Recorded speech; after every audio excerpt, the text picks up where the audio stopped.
Olá, pessoal! Estamos aqui para mais uma aula da arte do sono. Olá, olá! E o tema de hoje da nossa aula é Mindfulness. Você já É ouviu isso falar aí. sobre essa meditação? Mindfulness? Mindfulness é uma teoria que foi estabelecida por John Kabat-Zinn, um americano, que resolveu estudar a neurociência da meditação. Ele olhou alguns hábitos até religiosos do Zen budismo, ele estudou o cérebro de muitos meditadores e tirou algumas técnicas e conclusões a partir disso. E ao longo do tempo ele foi traçando cada vez mais essas coerências que a ciência nos trazia em relação a essa prática e foi fundamentando um trabalho muito amoroso, muito lindo, que vem impactando o mundo, né? Devagarinho, vocês mesmos já devem estar começando a ouvir falar muito mais sobre meditação. Aqui no nosso país é uma prática que vem aumentando dia a dia, sendo dissociada da religião e se aproximando mais da ciência, como uma prática cerebral e mental mesmo. Então é disso que a gente vai Curioso. falar hoje. Perfeito, curioso, né? Ou seja, a ciência já está se apropriando dessa prática que vem, né, de práticas milenares aí, de meditação, como você estava falando, né, Ju? E é muito curioso, por que começam a se investigar essas técnicas de meditação e inclusive o mindfulness, né? Porque se percebe que nos dias de hoje nós estamos numa espécie de piloto automático, né? Quem nunca sentiu isso? De estar numa ação automática ou nutrindo pensamentos automáticos e de repente, quando você vai ver, você chega na sala e fala, o que eu vim fazer aqui? Ou então você deixa o fogo ligado e de repente a gente começa a perceber que nós estamos nutrindo uma mente extremamente divagante, que acontece muito por a gente dissociar nessa nossa sociedade o corpo da mente. Então, quantas vezes você aí que está assistindo já não sentiu que o teu corpo está num lugar e a tua mente está no outro, né? É Momentos a que a gente famosa, olha é a sem ver, famosa síndrome de zumbi, né? São pois corpos é, passeando sem mente, né? A mente está em um outro lugar. E pois é, a até gente olha, agora, né? eu faço Olha e uma não vê. provocação para vocês aí que estão assistindo a gente. Vamos fechar os olhos um pouquinho e vamos entrar em contato com os seus pés nesse momento. Onde estão os seus pés? Como eles estão? Apenas observe. Observe também a sua postura, a postura que você escolheu para assistir esse vídeo. E faça isso curiosamente. Muito bom. Excelente. Terminamos essa pratiquinha. Para colocar para vocês uma provocação de que nossa consciência está aonde a gente no agora coloca a atenção. E mindfulness é isso, né? Algumas pessoas, alguns teóricos dizem que ele nem chega a ser uma meditação, mas sim um treinamento de concentração para atingir estados meditatórios. Por quê? Porque ele tem uma condução, né? Você vai sendo conduzido nos exercícios, até que chega um dia que você percebe que você já está vivendo mais o momento presente, o agora. Essa técnica, ela é uma técnica que desperta em você uma curiosidade sobre você mesmo, de uma forma atenta, observadora, mas sem julgamentos. Então isso é muito bacana, é quando você consegue observar a sua vida de forma consciente, sendo mais senhor das suas escolhas e treinando mais o seu cérebro para escolher e menos para ir no automático, que é o que eu te falou, que é o seu antigo padrão. Então, quando você faz essa prática, você vai treinando o seu cérebro para isso de uma forma muito amorosa e respeitosa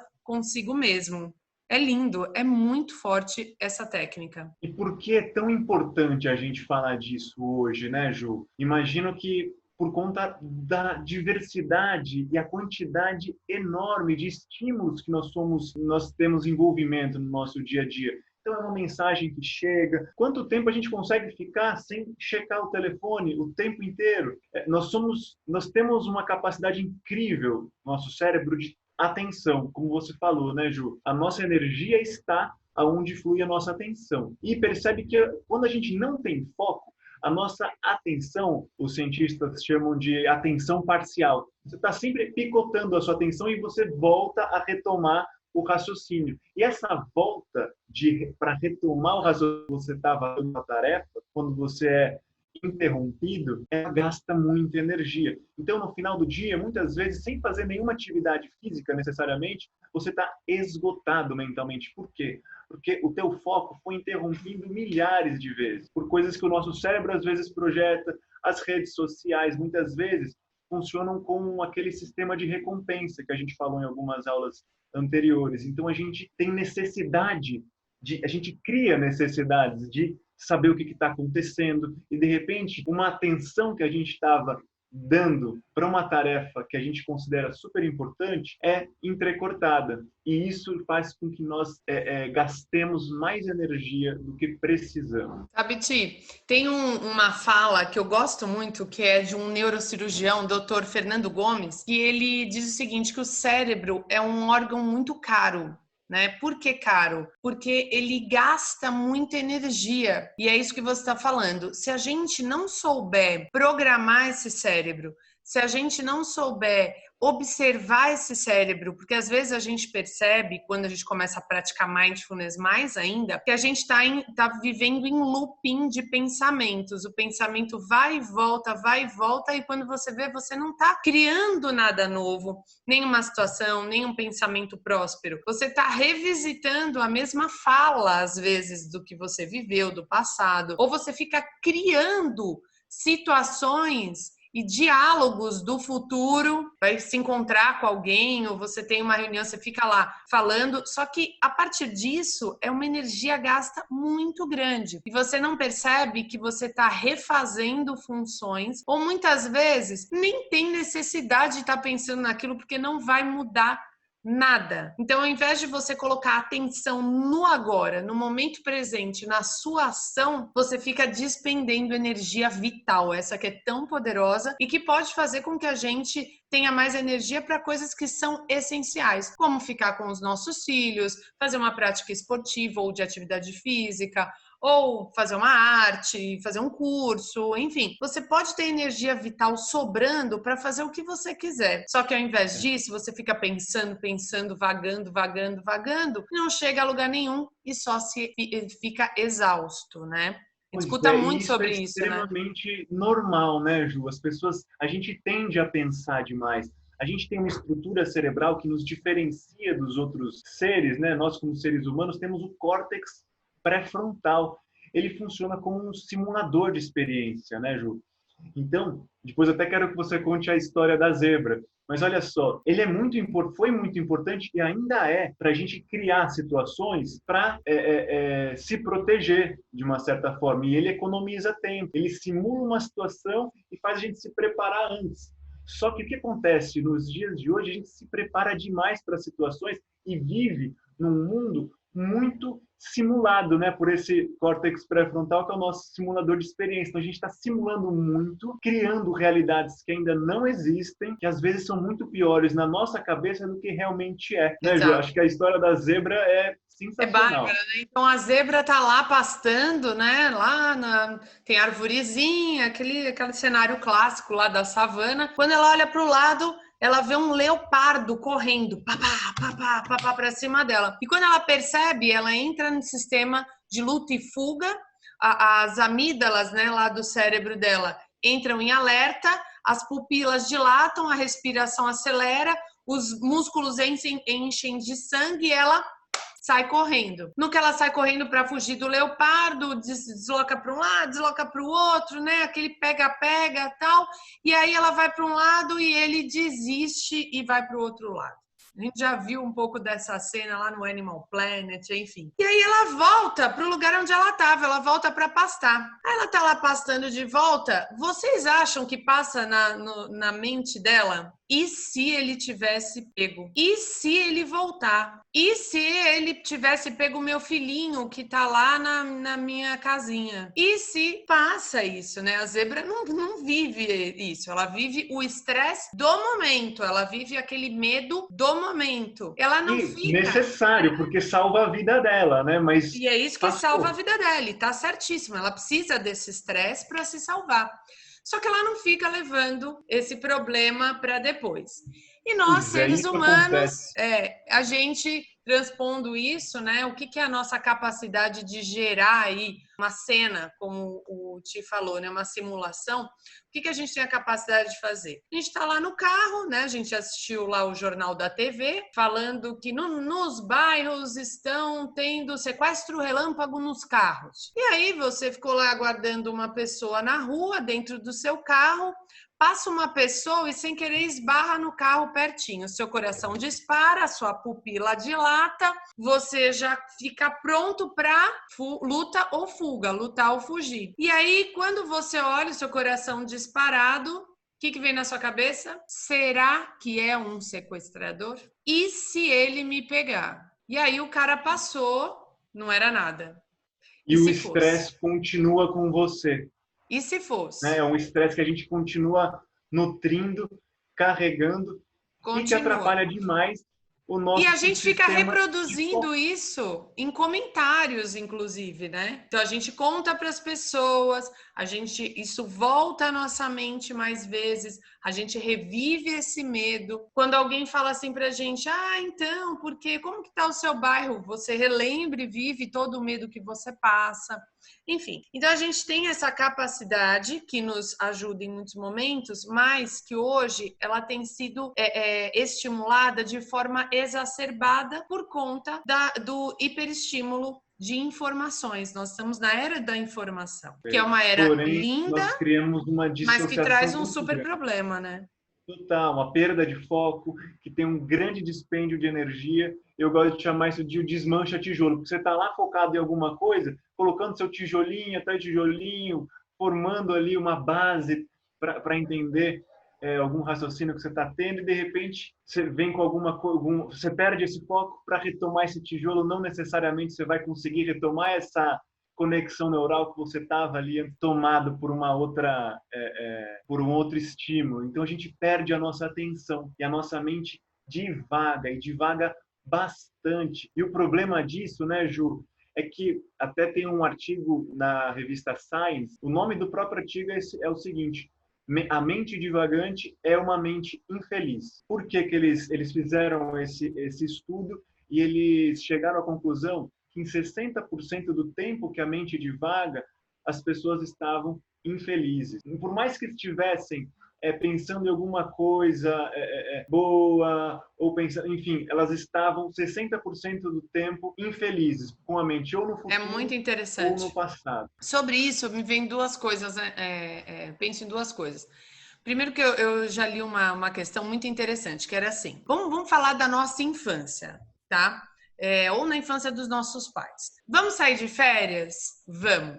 Quais eram as opções para a gente sair de férias? Casa da tia que mora no interior ou casa da praia da outra tia que mora na praia? Não tinha muita coisa, a gente não tinha tanta coisa para escolher assim. Então, eu ia para um lado, eu ia para o outro, pouca coisa. Hoje, vamos sair de férias. Tem um leque absurdamente grande de lugares para você olhar. E isso é muito bom, né? A gente não julgando entre bom e ruim, mas você aumenta a opção aí de lugares que você pode conhecer. Porém, parece que o tempo todo existe uma insatisfação. Então, digamos que você vá sair de férias, você tem aí todos os estados do país que tem, em média, 8 bons lugares para a gente ficar. E aí, a partir disso, você tá lá olhando o Instagram, vendo isso, e você vê que uma amiga sua foi para um lugar lá no Nordeste. E você fala, puxa vida, eu acho que eu vou sair de férias e vou para esse lugar aí no Nordeste. E você cria uma situação, né? Você cria uma imagem, você cria uma expectativa. Só que aí você vê uma outra pessoa que foi para um outro lugar no Sul, e que foi incrível. E aí uma outra pessoa posta o Mato Grosso, que, gente, tem com lugares... Ou seja, a indecisão, essa avalanche de informação que vai tomando a nossa cabeça, vai minando a nossa energia, a gente vai ficando com um leque, E aí, por mais que você vá para o Nordeste, você ainda tem todos aqueles outros lugares que você sente que você não conheceu nada. Então, você está sempre insatisfeito porque você não conhece nada, né? Aliás, esse é um problema também para o estudo, né? Quanto mais você estuda, mais você percebe que falta tanto, né? É quando E a então a gente falta ela ganha uma proporção maior, né? ganho uma proporção maior quando eu tenho um leque maior. Porém, quando eu coloco foco, né, quando eu determino algumas coisas na minha mente, quando eu abro um leque, mas a partir do momento que eu escolhi, eu não tenho que ficar com dúvidas. Então, legal, o que eu quero? Não, eu quero de verdade ir para um lugar de calor, eu quero ir para o Nordeste. Tá bom, Nordeste. Nordeste é pensar na viagem, é programar esse processo e é viver aquilo. Eu não vou abrir o leque de novo para falar, será que eu fiz bem? Será que não teria um outro lugar? Mas será que esse é o melhor hotel? Será que dá? A mente divaga demais nesses processos, né? Então, isso é uma coisa que a gente está vivendo hoje. E o que é o E mindfulness no fundamental, meio disso né? tudo? O Ju, mindfulness, ele é um antes de você filtro. entrar no mindfulness, só no mindfulness, queria só qual a relevância da gente pensar nisso tudo? Talvez seja para nós começarmos a pensar por nós próprios, né? Sim. O nosso processo de decisão, se o nosso processo de decisão fica muito fora, né, Ju, nesses estímulos que a gente acaba tendo contato dia a dia, então ouviu o amigo que foi para lá, então você fica seguindo o fluxo dos pensamentos que nem são seus. Que perigo isso, né? E aí a gente entra nessa técnica extremamente estudada hoje em dia, com uma relevância incrível, que é o mindfulness, né, Ju? Isso vale também para os medos, né? Quando a pessoa não está centrada, ela permeia os medos alheios, né? Não, mas será que eu tenho medo mesmo dessa doença? Né? Ou será que eu ouvi tanto aquela pessoa falar, aquele outro falar, tal? Mas será que eu tenho medo mesmo, né? Ou com as crianças, né? As mães então mergulham numa infinidade aí de processos mentais, de pensamentos, de confusão, tanto externo, que são medos de outras pessoas, que você não consegue se centrar. Você sabe que quando eu tive o Léo, não foi tão forte, mas quando eu tive a Malu, eu tive uma decisão de não ficar lendo tanta coisa do mundo atual sobre criança. Então, eu escolhia coisas muito pontuais que eu queria estudar sobre o mundo infantil, sobre os bebês, e me focava, porque senão é uma dúvida, você não sabe se você está criando certo, se você está falando certo, se você está fazendo errado.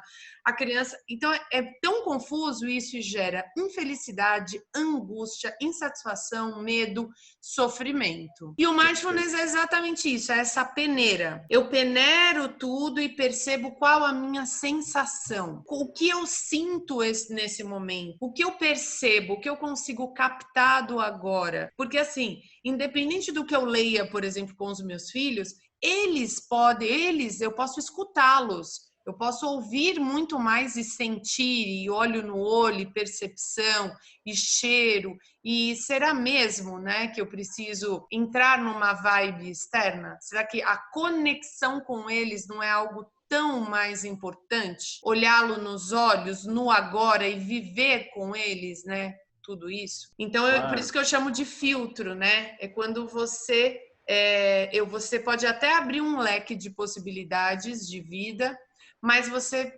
sente e vê se como é aquilo para você. Eu gosto de falar uma frase que a gente tem usado bastante, né, Ti? Que é como Sim. é você diante disso, ou como sou eu diante disso. Eu me faço essa frase, eu me faço essa pergunta algumas vezes ao dia, porque ela traz respostas assim maravilhosas, né? E o mais importante é perceber também, e a gente vai falar daqui a pouco sobre as atitudes mindfulness, se a resposta disso não é um julgamento da sua mente. Então, como Uhum. sou eu diante disso? Não é, eu sou medroso, eu sou fraco. Não, como sou eu diante disso? As minhas pernas tremem, o meu coração acelera, eu suo, eu me sinto feliz. Olha, quando uma pessoa fala isso, eu fico nervosa. Quando uma pessoa diz tal coisa, eu me sinto menor. Quando ela diz tal coisa, eu me sinto maior. Então, essas relações são muito ricas. E aí, para E isso, essa, tem um nome que é autoconhecimento. e essa pergunta, né, Ju, que a gente costuma falar, como sou eu diante disso, ela nos leva a um estado, né, como você disse, de não julgamento e de se olhar de fora para evitar um pouco as nossas atitudes reativas. O mindfulness e essa prática de conseguirmos nos olhar de fora faz com que a gente olhe uma situação com um pouco mais de clareza para conseguir discernir, para conseguir escolher o que é mais inteligente ou melhor de eu escolher agora. E a escolha passa por essa ação e não uma reação. E aí, Exato. quando a gente está no piloto automático, muitas vezes aquilo vai e você não se controla e você já escolheu uma coisa com base num processo reativo seu e não num processo de atitude, de escolha, de consciência e de sentido para você. É no automático. Aliás, qual que é a diferença de um cérebro que medita de um cérebro que não medita, né? Ou seja, de um meditador do não meditador. Será que os dois sentem medo? Será que os dois sentem raiva?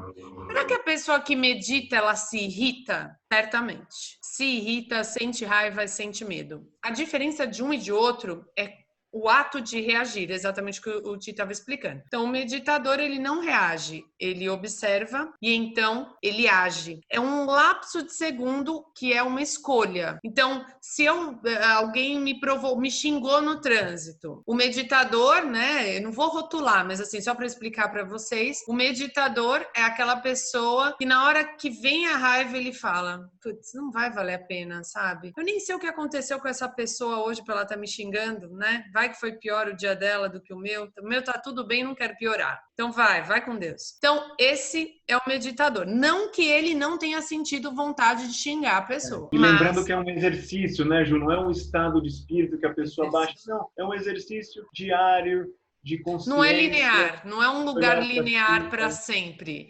Hoje eu meditei, amanhã eu nem xingo mais ninguém no trânsito. Não é isso, né? É uma prática diária. Então, é muito importante entender esses estados e até muito legal falar isso, porque mindfulness é usado no tratamento de compulsão alimentar, por exemplo, que é exatamente isso. A gente fez a aula de alimentação e a gente fala um pouco sobre esse processo. Quando eu começo a praticar uma meditação mindfulness, quando eu começo a me tornar mais observador de mim mesmo e dos meus sentidos, eu escolho a minha alimentação e não eu como de forma compulsiva e quando eu vi já comi a barra, quando eu vi já repeti o macarrão, eu nem estava com fome, mas estava tão gostoso. Então a gente passa a escolher mais a nossa vida, né? Em direção àquilo que a gente quer, aquilo que faz sentido, né? Então, esse silêncio, vai ter uma aula que a gente vai falar só de silêncio, mas esse silêncio e esse cultivo dessa atenção plena, que é diferente dessa atenção parcial contínua da mente divagante, como ela é importante para a gente ter foco para ir em direção àquilo que a gente quer, né? E passar a escolher com mais qualidade, né? Em detrimento da quantidade de estímulos, a gente começa a escolher melhor o que a gente vai ler, escolher melhor o que a gente vai comer. Refinar a vida. Refinar, olhar para dentro. E é exercício, hein, gente? É exercício, é treino. E aí tem uma coisa muito legal que quando o Jon Kabat-Zinn, esse teórico do mindfulness, ele determinou ali o passo a passo para treinar o cérebro, né, humano, ele determinou algumas atitudes para nos ajudar. Então é como se essas atitudes, conforme a gente vai praticando mais isso no nosso âmbito mental, quando a gente vai fazendo mais disso, a gente vai se tornando mais assertivo mentalmente, mais focado e desperdiçando menos energia mental. Então, eu vou falar algumas das atitudes mindfulness que para mim faz super sentido. A primeira delas eu já até citei aqui, mas é uma experiência para a vida toda, que é o não julgamento. E aí a gente vai ter oportunidade de estudar mais a fundo cada uma, mas faz muito sentido a gente julgar menos as situações. Bom, ruim, gosto, não gosto. As coisas são como elas são, né? Independente de se você acha bom ou ruim. Então isso é bem interessante a gente perceber o vício de ter que colocar a nossa opinião sobre tudo, absolutamente tudo. E quando a gente começa a observar nossa mente, né, Ju? a gente percebe o quanto a gente às vezes é vai falar de um julgador. filme. Às vezes a gente vai falar de um filme. Sempre. Filme bom. Como você já tem que achar uma coisa ou outra. Como a gente desenvolve. É um exercício mesmo para parar para pensar se tudo que a gente está falando vem de uma opinião sempre, né? Nossa. E você falou do silêncio, mas eu acho que isso vem de uma inabilidade de silenciar. Então, você assistiu o filme Sim, assisti. Tipo, o filme era como ele era. Então, como é isso? Ah, você conheceu a namorada do fulano? Conheci. Eu conheci, né? Por enquanto ninguém perguntou nada, né? Mas a gente tem que falar, conheci, nossa, ela é linda, super simpática. Aí você já vai esboçando julgamento, porque julgamento não é algo ruim, é algo que parece que a gente quer falar. Então, nossa mente é viciada em julgar. E se a gente é viciado em falar da nossa opinião, imagina mentalmente, a gente fica esboçando opinião sobre tudo. Então, se alguém falou assim para você, ah, será que ele tá triste? Nossa, será que ele ficou bravo? Você vai julgando tudo, isso vai ficando muita coisa na sua cabeça nessas conversas mentais, né? E é curioso, Inju, só um ponto sobre o que você falou. Às vezes as pessoas têm problema de atenção, todo mundo tem. Se a gente não olhar para isso, a gente é consumido. E as pessoas confundem isso com memória. Falam, acho que minha memória é ruim. Talvez não seja a sua memória, seja a qualidade de presença que está empregando nos momentos. Que faz com que o seu sistema neural não apreenda aquele momento. Então, você vai ter uma impressão de que a sua memória não está boa, porém, não é o problema da memória, é o problema da atenção. Exato. E aí tem uma outra atitude, que é a atitude da paciência, né? Que a gente treina e pratica bastante em mindfulness, que é se manter por algum tempo aí observando a mesma coisa, porque se a gente treina na prática, a gente incorpora na vida, né? E nada mais do que a vida para nos pedir paciência. Ao não lutar, né? A atitude de não lutar com algo que já é. Então, se aquilo né? É um fato. Você observa aquilo, então não adianta você ficar lutando.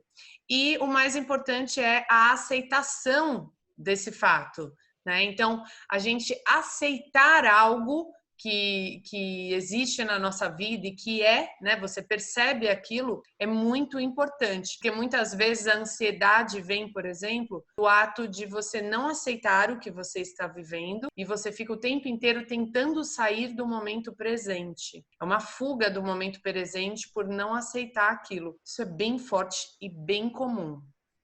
Ju, acho que vale a pena também falar que a gente treina para situações extremamente inesperadas, né? Não é que, então você falou do treino da paciência, né? O treino da respiração, da atenção. Para quê? Para quando você não vai a vida, ela traz o inesperado. Então, como a gente se imune de ferramentas para conseguirmos agir de uma forma coerente com aquilo que a gente busca ser, com o que a gente é. Então, acho que passa um pouco por aí, é um treinamento para aquilo que a gente não espera.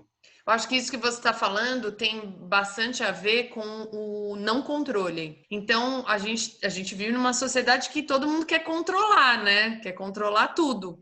Então, como sou eu diante do que eu não controlo? Né? Então, tem bastante a ver exatamente isso. E tem também a história do desapego, né? É desapegar, às vezes, de algo que já se foi. É um relacionamento que já se foi, uma dor, uma situação, uma juventude, um momento passado. É engraçado, quando a gente entrou em isolamento social na pandemia, de alguma forma as pessoas se agitaram, porque como é viver o novo? Eu vou ter que me desapegar do passado. E aí, assim, nossa, mas como a gente vai voltar para esse lugar antigo? Nunca!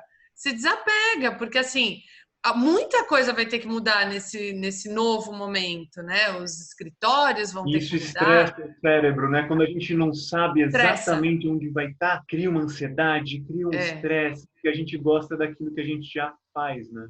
Exato. E é exatamente isso que a gente treina. Quando eu treino o poder de viver no agora, quando eu treino agora, eu estou pronto para o que der e vier. Não importa o que vai ser o amanhã, onde eu vou estar, porque eu vou estar em mim, sentindo, percebendo. Então, essa é uma outra atitude bem positiva. E aí a gente tem a compaixão e a gratidão como ferramentas muito poderosas que a gente também pratica, treina. E a empatia também, de você se colocar no lugar do outro de forma amorosa para poder exercer a compaixão. Isso tudo é testado cientificamente, mostra que lugares do cérebro que são acionados, a gratidão, a compaixão, de verdade transformam a sua vida e traz de volta o poder de viver esse momento sem julgá-lo, de forma curiosa e muito mais amoroso. Né? Isso é bem interessante. E aí eu queria fazer uma analogia aí do mindfulness com a vida de uma forma muito didática. O que eu vou falar, não entendam que é ao pé da letra dessa forma, mas é bem parecido e didaticamente funciona bem. Imagina que a gente tem dentro de nós o modo fazer e o modo ser. O fazer é quando eu tenho que o tempo inteiro executar uma função, eu preciso fazer algo. Então, eu tenho que fazer o almoço, eu tenho que preparar a lista de compras, eu tenho que ir para o meu trabalho, eu tenho que arrumar minha bolsa, eu tenho que preparar a reunião, a pauta, o roteiro, eu tenho que ligar para tais pessoas, enfim, milhões de coisas. E eu tenho um modo, que é o modo ser, que é como sou eu diante disso, como eu estou, qual o cheiro deste momento, qual o toque desse lugar, como está a minha coluna, como estão os meus músculos, eu percebo quais os sons, como eu me sinto, eu estou triste, eu estou feliz, como eu me sinto. Então, tudo isso diz respeito ao modo ser, é o que eu sinto, é o que eu capto. Isso é feito de uma forma e o modo fazer é feito de outra. Os dois juntos, eles não existem. É ou um ou outro, tá? Mais ou menos isso. E aí o que acontece? É onde eu ponho a atenção. A minha vida, quando ela tá muito no modo fazer, eu gero um estresse. Por quê? Porque falta eu ser na minha vida. Então, o que a gente tem percebido nesse estilo de vida atual são pessoas muito no modo fazer e pouco sendo. Então, é falta de essência, falta de percepção da sua própria vida. Como diria o Nuno Cobra, olha a vida passando ali, pega a vida, né? Porque a vida é o sensorial, né? E no mundo cada vez mais cultuado pela cultura da produtividade, então as pessoas acham que precisa. Então a gente se cobra demais. Tem um pouco isso, esse culto da alta produtividade. Então se eu não estiver fazendo alguma coisa, eu estou perdendo tempo. Tanto nesse comecinho, quando você sugeriu, Ju, uma prática de alguns instantes silenciando, às vezes é difícil para a gente conseguir 30 segundos, hein, de aquietamento, vamos dizer assim, de silêncio e de evitar pensar. E o que eu gosto muito quando a gente faz as nossas práticas de mindfulness é a questão da gentileza com você, né? Em oposição ao que a gente costuma muito nos dias de hoje, a se cobrar demais, a viver sendo chibatado por a gente, por nós próprios, né? Falta de autocompaixão, né? Uma falta de autocompaixão muito exacerbada. E aí, quando o Mindfulness chega com essa proposta, tudo bem, você não está no agora. Nós estamos num mundo extremamente com essa ideologia da competitividade, da produtividade. Então, isso acaba estando em nós. O nosso fluxo mental ele acaba sendo um pouco mais rápido. Por isso a importância dessa técnica validada cientificamente e muito experimentada e muito efetiva. E quando perceber que está fora, volte. E volte com consciência, com amorosidade e aceitando, como você falou, aceitando o momento que estamos e começando de novo, respirando, começa de novo e sendo gentil com a gente mesmo. É tão simples, né? E é ser gentil. Pessoal, então a gente quis provocar vocês para viver mais no agora. Tem uma fala de Aristóteles, quer colocar? O Aristóteles ele enxerga a felicidade como o bem supremo. E quando nós estamos com a mente extremamente divagante, nós nos afastamos dessa felicidade e desse bem supremo, como ele bem diz. Muito bom. Nosso convite é para você ser feliz e voltar para o agora. Um beijo grande, boa semana, bons sonos. Um beijo.